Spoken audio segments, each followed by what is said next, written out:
Aydan xanım, bir CV hazırlayarkən əsas hansı nüanslara diqqət yetirməliyik? CV hazırlayarkən onun aydın və səliqəli struktura malik olmaq vacibdir. Ad soyad yazdıqdan sonra əlaqə bölməsinə keçirik. Əlaqə nömrəsi və e-mail yazanda, əgər LinkedIn hesabınız varsa, onu ora əlavə etməyiniz vacibdir. Profil hissəsində kim olduğunuzu qeyd edirsiniz. Məsələn, tərcüməçisinizsə yaza bilərsiniz tərcüməçi və yaxud da karyera məsləhətçisi. Vizual baxımdan eyni şrift və formatda olmalıdır. Başlıqlar aydın və seçilməlidir və sənəd PDF formatında olmalıdır mütləq. Yazı və qrammatik səhvlərə düzgün riayət edilməlidir, düzgün işlədilməlidir. CV müraciət edilən vakansiyaya uyğun şəkildə yazılmalıdır. Məsələn, elə olur ki, hansısa bir vəzifə üçün biz CV düzəldirik, hansısa vakansiya üçün, lakin oradakı məlumatlar həmin vəzifəyə aid olmur, əlavə məlumat kimi yazılır. Yəni bu düzgün deyil, əlavə məlumatlar yazılmamalıdır.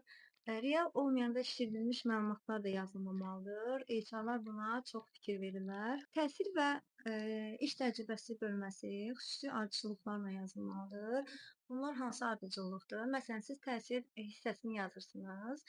Həm bakalavr təhsil almısınız, həm magistr təhsil almısınız. Birinci magistr təhsilini qeyd etməlisiniz, ondan sonra bakalavr təhsilini. Bu həm də iş təcrübəsində sertifikatlar yazılan bölmədə və yaxud fəaliyyətlər yazılan bölməyə də aiddir. Məsələn, sertifikatlarınızı qeyd edərkən ən axırıncı, ən sonuncu hansı sertifikat almısınızsa, onun da tarixini yazırsınız və bunu hər hansı bir təlimdə iştirak etmisinizsə, hansısa təlimçidən sertifikat almısınızsa, təlimçinin adına qeyd etsəniz çox yaxşı olar. Hər iş təcrübəsinə konkret nəticələr, iş nailiyyətləri qeyd olunmalıdır, ümumi ifadələrdən qaçılmalıdır və dil bilikləri səviyyəyə görə yazılmalıdır. Yəni hansı səviyyədəsinizsə elə qeyd edilməlidir.